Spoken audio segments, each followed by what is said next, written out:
గోదావరి జిల్లాలో మళ్లీ యూరియా కొరత ప్రారంభమైంది. సహకార సంఘాల వద్ద రైతులు యూరియా కోసం మళ్లీ క్యూ కడుతున్నారు. గత సీజన్లో యూరియాకు తీవ్ర కొరత ఏర్పడినా ప్రభుత్వం పూర్తి స్థాయిలో రైతుల అవసరాలు తీర్చలేకపోవడంతో రబీ కోసం రైతులు ముందే జాగ్రత్త పడే ప్రయత్నం చేస్తున్నారు.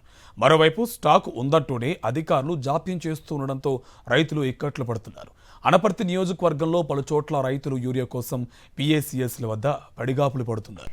ఖరీఫ్ సీజన్ ప్రారంభం నుంచి తూర్పు గోదావరి జిల్లా రైతులను యూరియా కష్టాలు వేధిస్తున్నాయి. గత ప్రభుత్వ హయాంలో రైతు భరోసా కేంద్రాల ద్వారా విత్తనాలు, ఎరువులు, పురుగు మందులు, నిపుణుల సలహాలు, వ్యవసాయ పరికరాలు పొందిన రైతులకు ఇప్పుడు కూటమి ప్రభుత్వం చుక్కలు చూపిస్తోంది. అవసరానికి తగినంతగా యూరియా అందుబాటులో లేకపోవడంతో సాగుకు ఇబ్బందులు ఎదురవుతున్నాయంటూ రైతులు ఆందోళన వ్యక్తం చేస్తున్నారు. ఒక్క తూర్పు గోదావరి జిల్లాలోనే రబీ సీజన్లో దాదాపు 1,50,000 ఎకరాలకు పైగా వరి సాగు జరుగుతోంది. యూరియా అందుబాటులో లేకపోవడంతో రైతులు ప్రైవేట్ డీలర్లను ఆశ్రయిస్తున్నారు. గత ప్రభుత్వం అందించినట్లు రైతు భరోసా కేంద్రాల వద్ద కాకుండా PACSలకు యూరియాను విక్రయించే బాధ్యత అప్పగించడంతో సొసైటీ కేంద్రాల వద్ద రైతులు పడిగాపులు కాస్తున్నారు. నాట్లు వేసిన నాటి నుంచి 35 రోజుల వ్యవధిలో 4 సార్లు పంటకు యూరియా వేయాల్సి ఉంటుంది. ఒక్కో ఆధార్ కార్డుకు ఒక్క బస్తా మాత్రమే, అది స్టాక్ ఉన్నప్పుడు మాత్రమే ఇవ్వడంతో రైతుల కష్టాలు వర్ణనాతీతంగా ఉన్నాయి.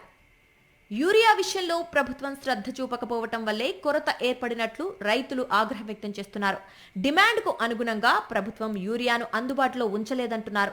ఈ సీజన్లో 25,000 టన్నుల యూరియా అవసరమవుతోంది. అయితే డిమాండ్కు తగిన విధంగా యూరియా సొసైటీల వద్ద లభించటం లేదు. ఒక్కో రైతుకు ఒక్కో బస్తా మాత్రమే ఇస్తుండటంతో 1 ఎకరా కంటే అధికంగా సాగు చేస్తోన్న రైతులు తీవ్ర ఇబ్బందులు పడుతున్నారు.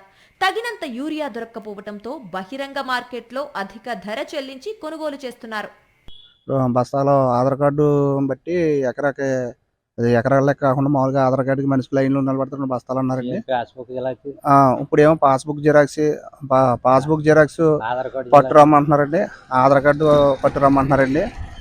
సెకండ్ ఏమో ఈ క్రాప్ని బట్టి చేస్తామని చెప్పి కూడా అంటున్నారండి. ఈ క్రాప్ని బట్టి ఏవో గారు సర్టిఫికేట్ ఇస్తేనే కానీ చేయనని చెప్పి అని అంటున్నారండి. మరి చాలా ఇబ్బంది పడుతున్నామండి. మేమందరం కూడా యూరియా చాలా ఇబ్బందికరంగా ఉందండి. సాగు కోసం అనేక రకాల ఎరువులు అందుబాటులో ఉన్న కౌలు రైతులు తక్కువ ధరకు లభ్యమయ్యే యూరియా వైపే దృష్టి సారిస్తారు. కాంప్లెక్స్ ఎరువులు బస్తా 1,300 రూపాయలకు పైగా ఉండడంతో 226 రూపాయలకు లభ్యమయ్యే యూరియా దొరికితే చాలనుకుంటున్నారు. అయితే సాధారణ యూరియాకు ప్రత్యామ్నాయంగా నానో యూరియా ఉపయోగించాలని ప్రభుత్వం ప్రచారం చేస్తోంది. అయితే పూర్తి స్థాయిలో ప్రయోగాలు జరగని నానో యూరియా సాగుకు ఆమోదయోగ్యం కాదని నిపుణులు అంటున్నారు. అనపర్తి నియోజకవర్గంలో ఇప్పటికే మోంతా తుఫాను ప్రభావంతో ఖరీఫ్ సాగు చాలా వరకు దెబ్బతింది. దీంతో రబీపైనే రైతులు ఆశలు పెట్టుకున్నారు. ఈసారైనా ప్రభుత్వం పూర్తి స్థాయిలో యూరియా అందుబాటులో ఉంచితే తప్ప సాగు సక్రమంగా జరిగే అవకాశం లేదని రైతులు ఆవేదన వ్యక్తం చేస్తున్నారు.